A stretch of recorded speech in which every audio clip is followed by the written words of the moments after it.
In 1964, the official drink of the World's Fair in New York wasn't a soda, it wasn't a milkshake.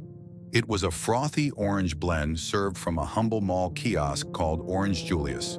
For 50 years after that, its orange and white counters stood in nearly every shopping mall in America. The whir of the blender, the smell of fresh orange rind, the paper cup, cold in your hand, while your mother finished trying on shoes 2 stores down.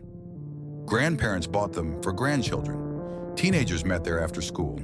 It was the reward at the end of a long day of shopping. The taste memory millions of Americans still carry.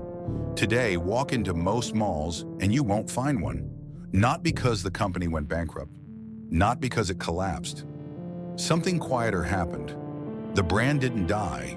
It disappeared into something else. So how does a name once famous enough for a World's Fair simply vanish from the American landscape without ever officially closing its doors? That question is where this story begins. Julius Fried was born in 1887, and by the mid-1920s he had settled in Los Angeles, a city still finding its shape, growing outward block by block under the Southern California sun. Fried wasn't a chef, and he wasn't a chemist. He was a small businessman looking for an angle, and in 1926 he found one on South Broadway in downtown Los Angeles. A modest stand selling fresh squeezed orange juice. The idea was simple enough. Oranges were everywhere in California. Juice stands were common, but Fried's stand struggled from the start. Customers took a sip, winced at the acidity, and often didn't come back for a second cup. Some days the till held no more than $20. It was barely enough to keep the lights on, let alone build a business. The turning point came from a friend, not a food man at all. Bill Hamlin was Fried's real estate broker, a man who spent his days talking property lines and closing costs, not concocting drink recipes. But Hamlin had the same problem as Fried's customers. His stomach couldn't handle straight citrus. So in 1929, working almost as a favor, Hamlin began experimenting behind the counter. He folded in powdered egg whites for body, a touch of milk-based powder for smoothness, a dash of vanilla to round out the sharp edges of the citrus. What came out of the mixer wasn't orange juice anymore. It was something new. Pale orange, thick with foam, cold enough to fog the outside of the cup. Picture the stand that year, a narrow storefront on a busy downtown street, streetcars rattling past, office workers and shoppers moving along the sidewalk in the California heat. Fried cranked the mixer by hand at first, the machine groaning under the weight of ice and juice, and the smell of fresh citrus drifted out onto the sidewalk, pulling people in off the street. Word spread fast in that particular Los Angeles way, not through advertising, but through people telling other people. Customers started asking for it by description before it even had a real name, calling out for an Orange Julius at the counter, until the phrase itself became the product. The effect on the register was almost immediate. Daily sales that had crawled along at $20 jumped to $100. By some accounts, the little stand was pouring out close to 5,000 glasses a day within a few years. An extraordinary number for a single storefront with no chain behind it, no marketing department, no brand strategy. Just a broker's improvised recipe and a founder willing to sell it. Fried's belief, as much as it was ever written down, was straightforward. People didn't want plain juice. They wanted an experience, something cold, something rich, something that felt like a small indulgence in the middle of an ordinary day. That instinct, more than any grand business plan, was what built the foundation everything else would stand on. Neither man could have known it yet, standing behind that counter in 1929, but they had just created something that would outlive them both. A drink so identified with its own name that within a few decades, it would need no introduction in a single American mall from coast to coast. By the 1950s, Orange Julius had stopped being a Los Angeles curiosity and had become something closer to a national ritual. The company expanded steadily through the post-war boom, riding the same wave that was reshaping American life. The rise of the automobile, the growth of suburbs, and above all, the birth of the shopping mall. As enclosed malls began appearing across the country through the 1960s and into the 1970s, Orange Julius found its natural home inside them, and the brand and the mall grew up together, each one making the other more essential. The stand became a fixture wherever families gathered to shop. It sat near the entrance, or tucked into a corridor between department stores, its orange and white sign visible from a distance. Easy to spot in a building otherwise dominated by beige tile and fluorescent light. For a generation of kids growing up in the 1960s and 70s, a trip to the mall wasn't complete without one. Mothers finishing an afternoon of shopping for school clothes would stop at the counter and order one for each child as a reward for good behavior. Teenagers, newly licensed and free to roam the mall without parents, made Orange Julius their unofficial meeting spot. A place to linger between stores, with a cold drink in hand and nowhere urgent to be. The 1964 World's Fair in New York gave the brand its biggest stage yet. Named the fair's official drink, Orange Julius suddenly had a level of national visibility no local juice stand could have imagined a generation earlier. Millions of fairgoers who had never set foot in Los Angeles tried the drink for the first time under the shadow of the Unisphere, and many carried the memory home with them, looking for the nearest Orange Julius once their own local mall got one. What made the experience so specific wasn't complicated. It was sensory, immediate, and consistent no matter which state you were in. The high-pitched whir of the blender running behind the counter, the sweet, sharp smell of citrus mixing with vanilla in the air, the foam settling at the top of the cup, thick enough that the first sip left a faint mustache, the cold hitting the back of the throat on a day when the mall's air conditioning wasn't quite enough to cut the heat outside. It was inexpensive, it was fast, and it delivered the same experience whether the counter was in a mall in Ohio, Texas, or California. A small, reliable pleasure in an era when American retail itself was still built around reliability and sameness. The company leaned into a specific kind of showmanship to keep that identity sharp. In the 1970s and into the early 1980s, its stands carried a devilish orange mascot, a grinning, pitchfork-wielding cartoon figure paired with the slogan, "A devilish good drink." It was playful, a little mischievous, and perfectly suited to a product marketed as an indulgence rather than a necessity. Kids remembered the mascot as much as the drink itself, and for a company with no sit-down restaurants, no waitstaff, and no elaborate menu, that kind of visual identity did a lot of heavy lifting. It gave a simple beverage stand a personality distinctive enough to compete for attention against the anchor department stores towering on either side of it. Behind the counter, the work itself became its own kind of American rite of passage. For teenagers across the country, an after-school shift at Orange Julius was often a first job. Learning to work a blender at speed during a lunch rush, making correct change, keeping a small stand clean, and moving during the peak crush of Saturday shoppers. It wasn't glamorous work, but it was steady, and it placed a whole generation of young employees at the center of the mall's daily rhythm, close enough to the action to feel like part of something bigger than a summer paycheck. By the mid-1970s, the brand had become so woven into the culture of the American mall that it was almost impossible to separate the two. Malls were where families spent entire Saturdays. Orange Julius was where those Saturdays paused for a few minutes of something cold and sweet. Multiple generations passed through the same counters. A mother who'd had her first one there as a teenager in the 1960s might be back in the 1980s, buying one for her own child, the ritual repeating itself almost without anyone noticing. What was it about that particular blend of orange and vanilla, served in that particular paper cup, that made an entire generation remember it so clearly decades later? Perhaps it was never really about the drink at all. It was about everything the drink represented.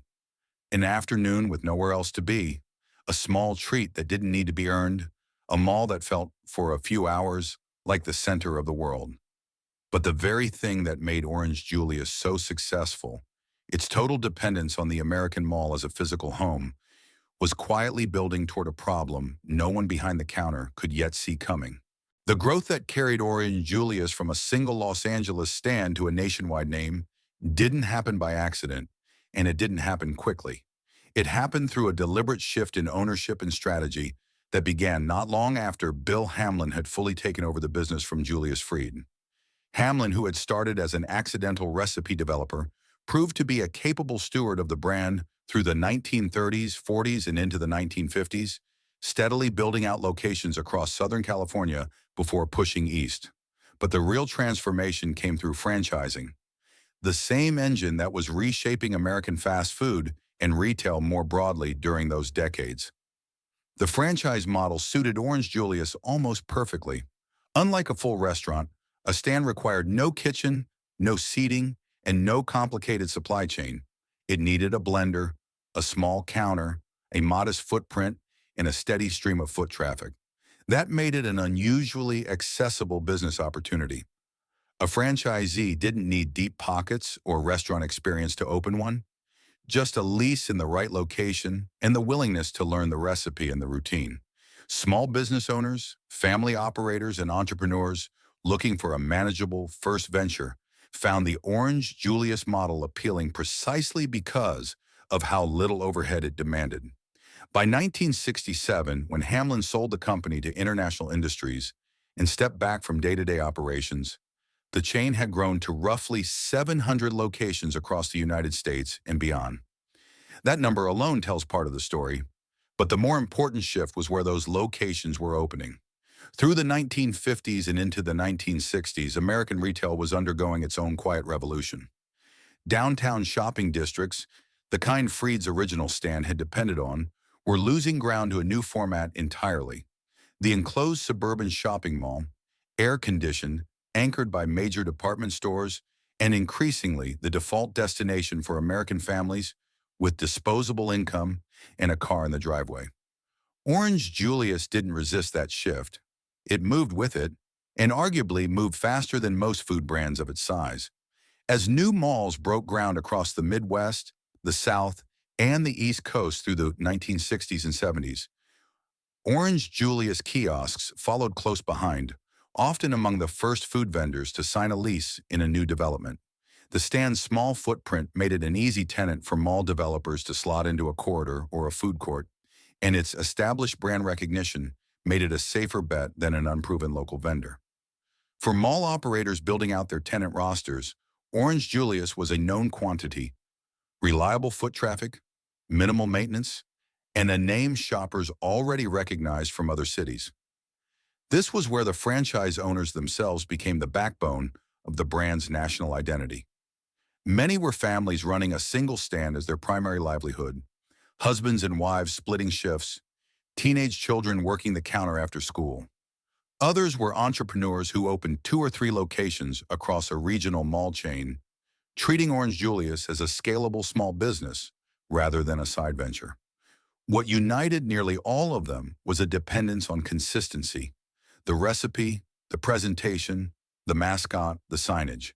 Because the brand's power came from a shopper in Ohio recognizing the exact same experience they'd had at a mall in California the summer before. Maintaining that consistency across hundreds of independently owned stands required real discipline. From ingredient sourcing down to the specific ratio of ice to juice in the blender. And for the most part, through these decades, the franchise system held that line successfully. But growth on this scale came with a structural decision that would matter enormously later, even if it seemed like simple good business at the time. Orange Julius tied its fortune almost entirely to a single retail format. Unlike a restaurant chain that could stand alone on a highway or a downtown street corner, an Orange Julius kiosk existed because a mall existed around it. The company wasn't just selling a drink. It was renting a few square feet of floor space inside someone else's real estate, dependent on that mall drawing enough daily foot traffic to keep the blender running. In the 1960s and 70s, with American malls opening at a blistering pace and consumer confidence riding high, this looked less like a risk and more like a shrewd partnership, a way to ride the growth of an entire industry without having to build a single building of its own. For employees, this expansion offered a different kind of opportunity than most saw at the older downtown stand. Working at a mall location meant being at the center of the busiest retail environment in most American towns, surrounded by other shops, other teenage employees, a constant flow of shoppers passing by all day. It was for many a first taste of a fast-paced retail world. Good training, steady tips in cash from a cash-heavy business, and a front-row seat to the retail boom reshaping the country. By the time the 1970s gave way to the 1980s, Orange Julius had grown from Freed's single Los Angeles storefront into a genuinely national brand, its orange and white counters recognizable from Florida to Washington State. It had ridden the mall boom about as well as any food brand of its size could have. But the same decision that had fueled that growth, total structural dependence on the American shopping mall, had quietly become the one condition that would eventually determine everything that came after. By the early 1980s, Orange Julius had reached a level of cultural saturation that most food brands never achieve. It wasn't simply present in American malls, it was assumed. Shoppers didn't wonder whether a mall would have an Orange Julius. They wondered exactly where in the mall it would be. At its height, the chain operated somewhere in the range of 1,000 locations across the United States and Canada, a number that made it one of the most recognizable food and beverage names in the entire American mall system, standing shoulder to shoulder with the department store anchors that drew shoppers through the doors in the first place. The 1964 World's Fair had given the brand its first taste of national recognition, but by the late 1970s and into the 1980s, that recognition had deepened into something more permanent: cultural shorthand. Mention the mall food court to someone who grew up in this era, and Orange Julius was often the first name that came to mind, ahead of nearly every other vendor sharing that same stretch of tile floor. The drink didn't need a jingle blasted on television to become famous. Its fame traveled the old-fashioned way, mall to mall, city to city, carried by the millions of Americans who moved through these buildings every single weekend. The signature drink itself became the thing everyone ordered without needing to think twice. There was no menu to study, no decision paralysis at the counter. You got an Orange Julius, maybe with a twist like strawberry or banana added to the classic blend, and that simplicity was part of the appeal. It became the default treat of an entire generation's mall visits. The reward after finishing back-to-school shopping, the drink in hand while waiting for a movie to start at the mall's multiplex, the treat split between siblings on a Saturday with not quite enough allowance money to buy two.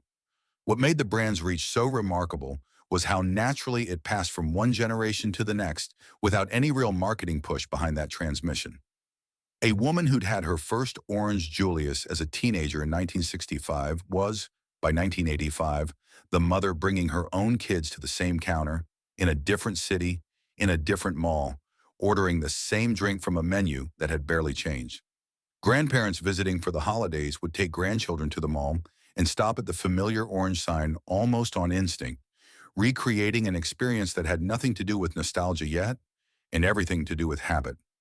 A habit that would only become nostalgia decades later, once it was gone.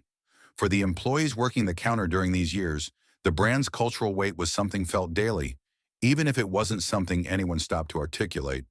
Teenagers taking shifts after school were, in a very real sense, staffing one of the most recognized food brands in the country, blending drinks at a pace that during a Saturday afternoon rush could feel almost frantic. Cups stacking up, the blender running near constantly, a line stretching past the neighboring storefront.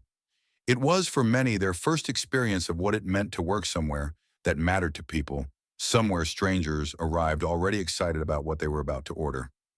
Geographically, the brand had achieved something few regional food concepts ever manage: true coast-to-coast uniformity.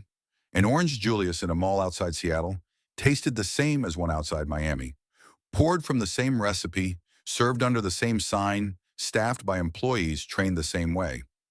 In an era before instant national franchising was the norm across every category of food service, that kind of consistency was a genuine competitive advantage, and it made the brand feel less like a chain and more like a fixed, permanent feature of American life, something as reliably present as the mall itself.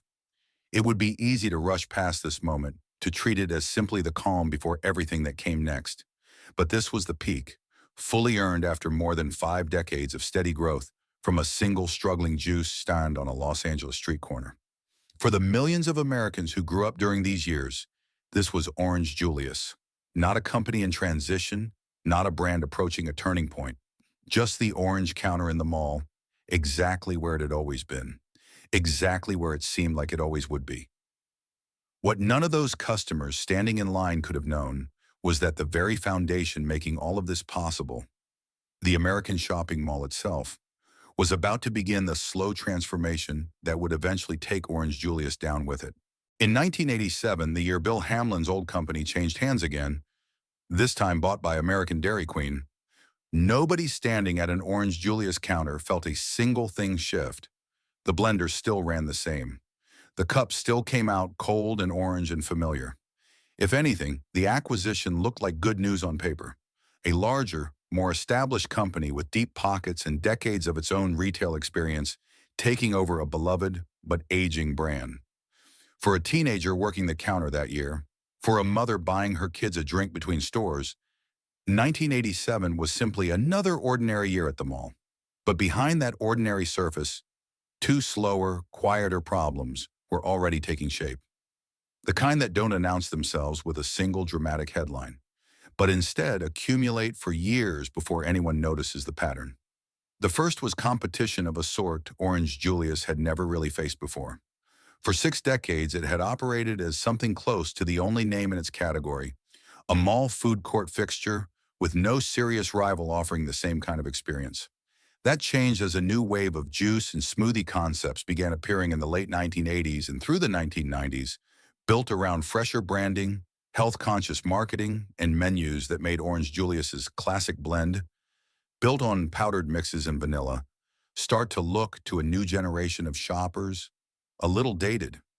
These newer chains didn't need to be bigger to be dangerous. They only needed to make the counter that had gone unquestioned for 50 years suddenly feel like a choice instead of a default. The second problem was structural, and it ran deeper than any single competitor. Orange Julius had built its entire identity around one physical format, the enclosed American shopping mall, at the exact moment that format was approaching a peak it would never see again. Through the 1990s, the retail landscape shoppers had grown up trusting began to fracture. Big box stores and strip malls started pulling customers away from the enclosed mall model.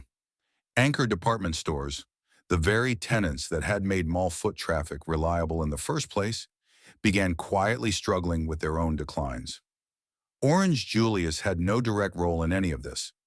It wasn't the mall's owner. It wasn't the department store losing customers. But its fortunes were tied to that ecosystem in a way that offered no real protection when the ecosystem itself started to weaken. Ownership changes compounded the uncertainty. Under new corporate structures, decisions about the brand were increasingly made by executives managing a portfolio of holdings rather than by owner-operators who had grown up in the business. Investment in refreshing the physical stands, updating the aging devil mascot that had once defined the brand's personality, or modernizing the menu came slower, and in some years barely came at all. Individual franchise owners, the families and small operators who had built the brand's reputation counter by counter for decades, increasingly found themselves running a legacy concept in a mall that was itself starting to show its age. Fewer shoppers on a Tuesday afternoon, a couple of empty storefronts down the corridor, department stores no longer running the aggressive promotions that once pulled in weekend crowds. None of this looked like a crisis yet. Sales at most locations remained steady enough through the 1990s that a customer walking in for a drink would have noticed nothing wrong at all. That was precisely the danger.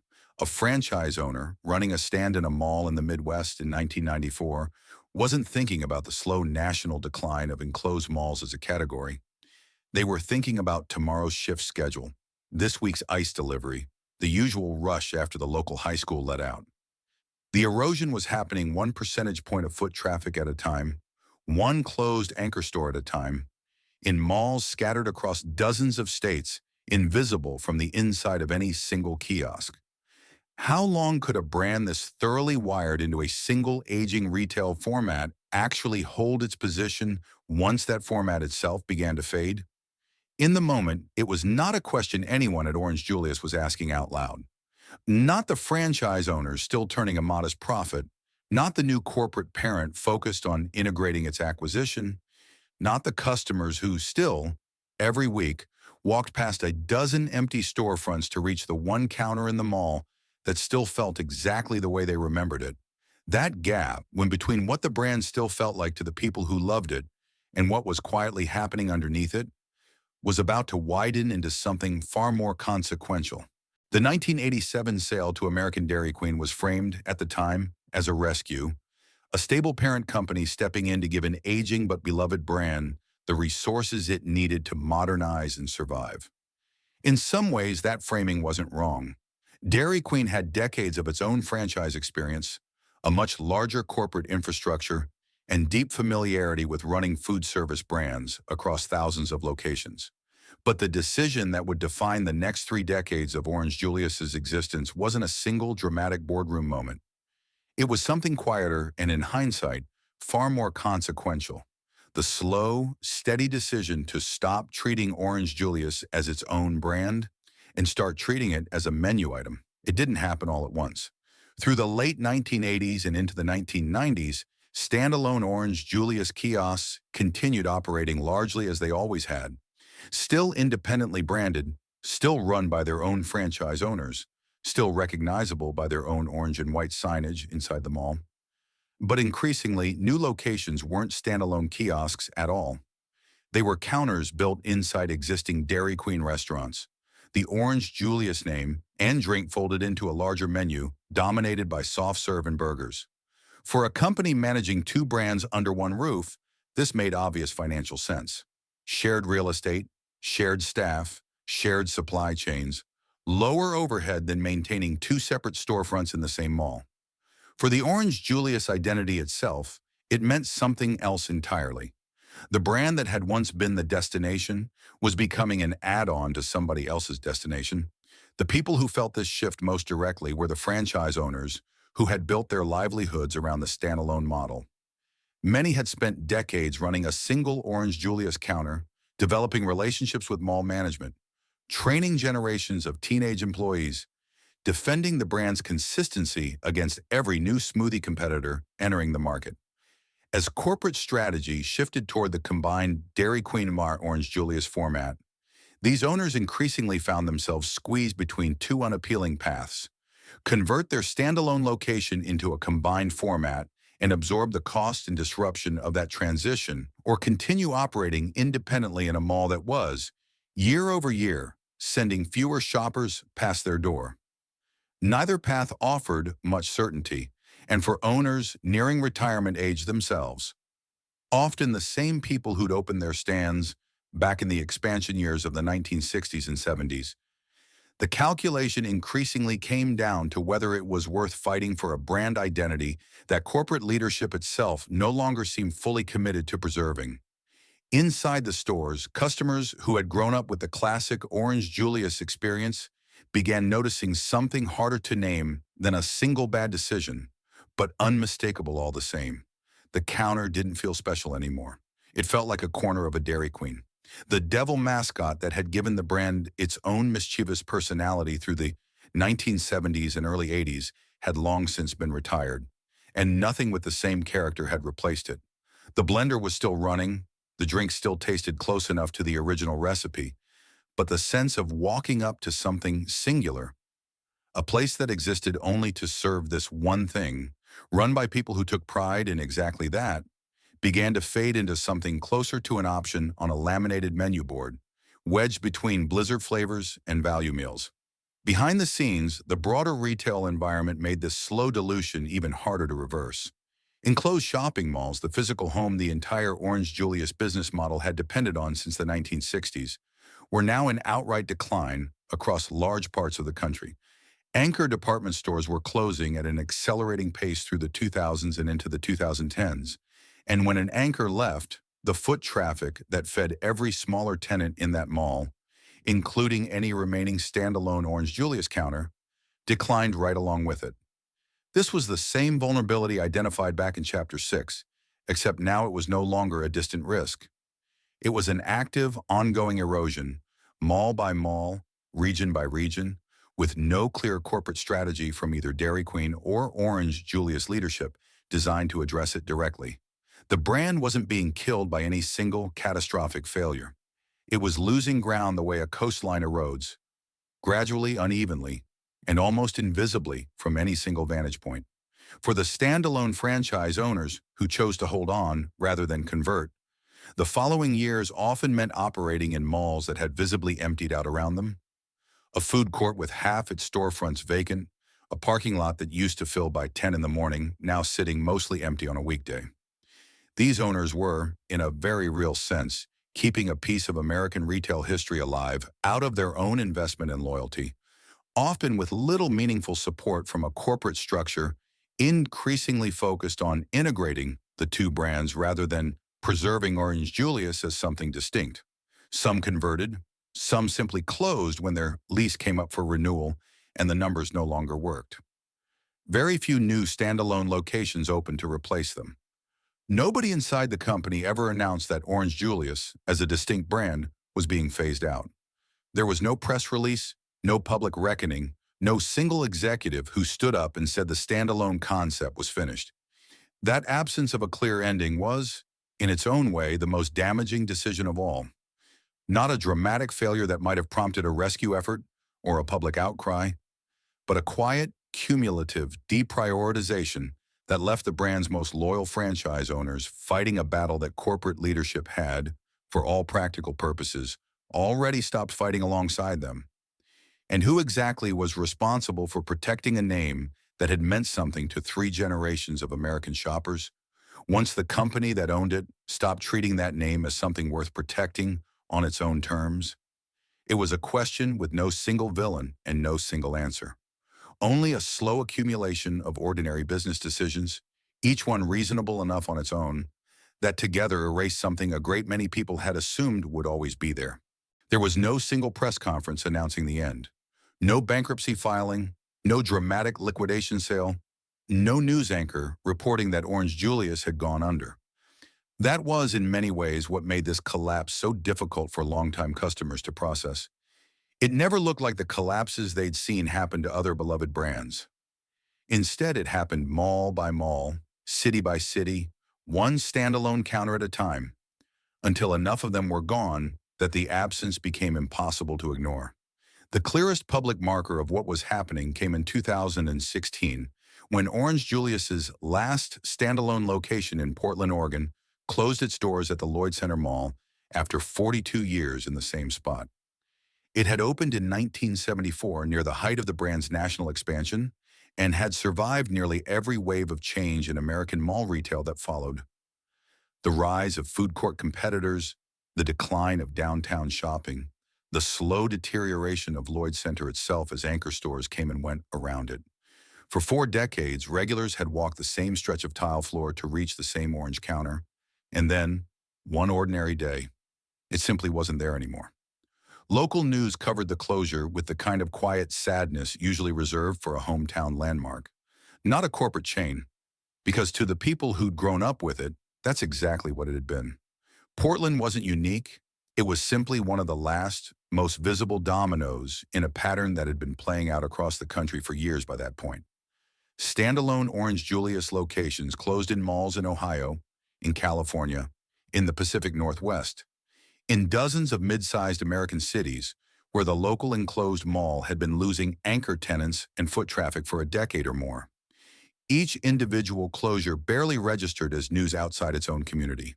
There was no single moment when the scale of what was happening became a national story, only a steady accumulation of local goodbyes, each one mourned quietly by the people who'd actually stood in line at that specific counter, ordered from that specific menu board, worked their first job behind that specific blender. For the franchise owners who had held on the longest, the closures rarely came as a surprise by the time they happened. They came as the final official end of a decline that had been visible for years. A shift schedule that once required 3 employees during a Saturday rush now needed 1. A daily rhythm that once meant restocking cups and syrup multiple times a day slowed to where the same supply lasted a week. The lease renewal conversation, when it finally came, was less a negotiation than an acknowledgement of numbers that had already made the decision. Many of these owners were the same people, or the children of the same people, who had opened their stands during the expansion boom of the 1960s and 70s. And closing that lease meant closing out not just a business, but a family's decades-long relationship with a single American ritual.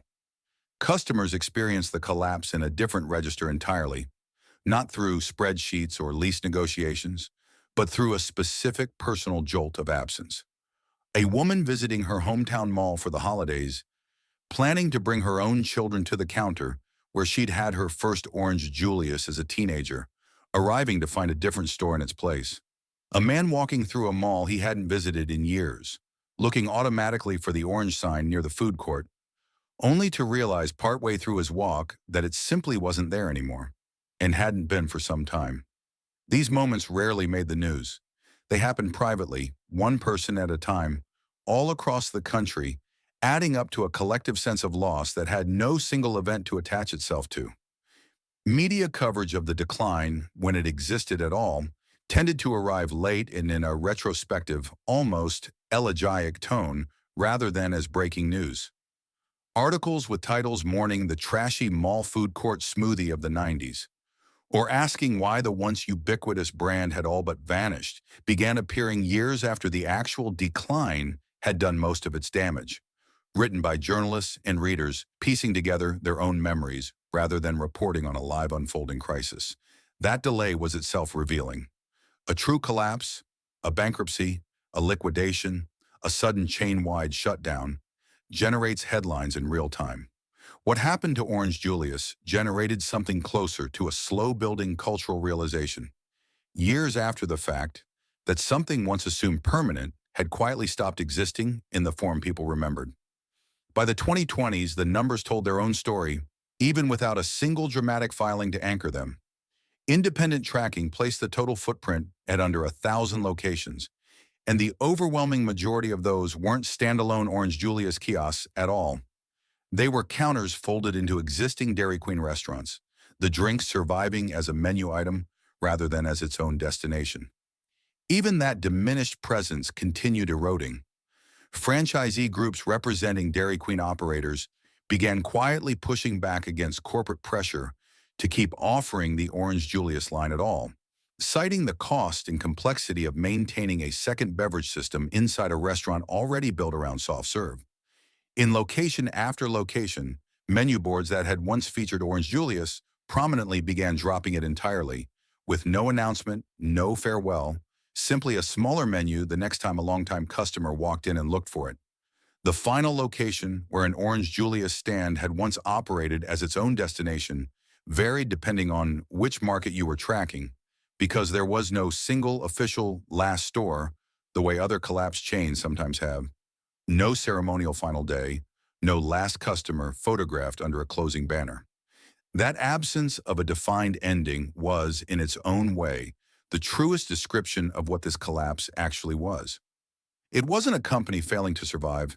It was a beloved, independent identity dissolving gradually into a larger one, until the thing millions of Americans remembered, the standalone orange counter, the mascot, the ritual stop between stores, existed almost nowhere in its original form, even while the name itself technically never disappeared at all. What was lost wasn't a company.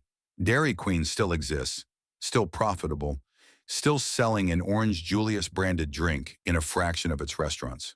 What was lost was something harder to file paperwork for, a specific American experience, tied to a specific era of the mall that quietly stopped being available to the generation growing up after it, even as the name lived on in name only.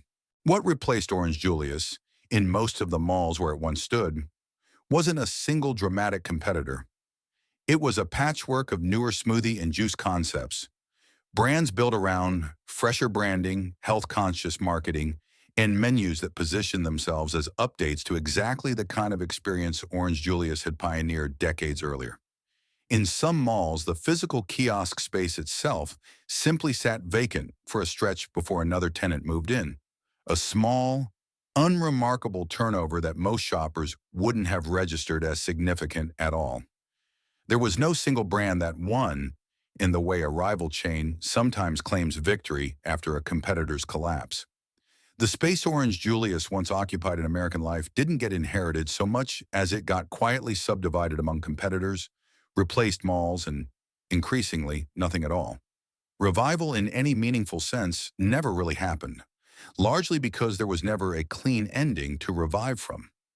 The brand didn't disappear the way a bankrupt company disappears, leaving intellectual property behind for someone to relaunch with fanfare. It persisted in a diminished, absorbed form, technically available in a shrinking number of Dairy Queen locations, which made it a strange case for anyone hoping for a nostalgic comeback. There was no Orange Julius is back campaign to write about, because on paper it had never fully left, even though for the millions of people who remembered the standalone counters, it had. The industry lesson sitting underneath this story is a quieter one than the lessons drawn from chains that went bankrupt outright, but arguably no less important. A brand doesn't have to fail financially to disappear from people's lives. It can be acquired by a larger, stable company, technically survive for decades afterward, and still lose the very identity that made it beloved in the first place. Not through a single bad decision, but through years of being treated as a secondary asset rather than a destination worth investing in on its own terms. For American retail and food service more broadly, Orange Julius stands as a case study in a specific under-discussed kind of loss: survival without preservation. The communities built around individual Orange Julius locations felt this loss in personal, cumulative ways that never showed up in any corporate earnings report. Teenagers who'd worked a first job behind that particular blender, learning to handle a lunch rush and make correct change under pressure, lost a specific rite of passage that doesn't map cleanly onto any modern equivalent. Franchise families who'd run a single stand across 2 or 3 generations lost not just income, but a piece of their own family history, tied to a specific counter in a specific mall that no longer existed in the form they remembered it. Mall communities themselves, already hollowed out by the broader decline of the enclosed shopping center, lost one more small, reliable point of gathering, one more reason for a family to make the trip, one more familiar face behind a familiar counter. What does it mean when a gathering place like this disappears, not with a dramatic ending anyone can point to, but through years of quiet neglect and nothing quite replaces what it once offered? Perhaps the honest answer is that nothing has to replace it for the loss to be real. The absence itself is the evidence. Visible only in the specific moment a grown woman looks for a sign that isn't there anymore, or a franchise family closes a lease on a business that outlived 3 generations of their own. Somewhere in America tonight, a woman in her 50s is standing in her kitchen, blending ice and orange juice and a splash of vanilla, trying to recreate something she can't quite name for her own children. She doesn't call it nostalgia. She calls it an Orange Julius, the way she always has, the way her mother did before her. Her children will drink it, and they will like it well enough, but they will never know the specific sound of that blender running behind a mall counter in 1978, never smell that particular mix of citrus and vanilla drifting out into a corridor lined with department stores, never feel the paper cup sweating cold against their palm while their own mother finished trying on shoes 2 stores down. The drink survives. The place it came from does not. That distinction matters more than it might first appear. Orange Julius was never really about the beverage itself. Plenty of smoothie chains have made a comparable drink in the decades since. What it offered was a specific kind of American ritual, one built entirely around a physical place that no longer exists in the form that made it meaningful. The enclosed mall as the center of a family's Saturday, the orange counter as the reward at the end of an afternoon of errands, the teenager behind the blender learning what it meant to hold down a first job. It mattered to grandparents who took grandchildren there on instinct, to teenagers who met there after school with no destination beyond simply being together, to families for whom a shared drink split 3 ways was a small, affordable indulgence in an ordinary week.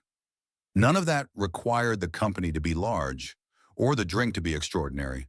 It required only that the place be there, reliably year after year, exactly where everyone expected to find it. What Orange Julius gave 3 generations of Americans wasn't a product. It was a dependable small joy, woven so completely into the rhythm of mall life that almost no one thought to appreciate it until it was already gone. Julius Freed never lived to see any of this. He died in 1952, decades before the brand he started with a struggling juice stand would reach its full national height, and decades further still before that height would begin its long, quiet decline.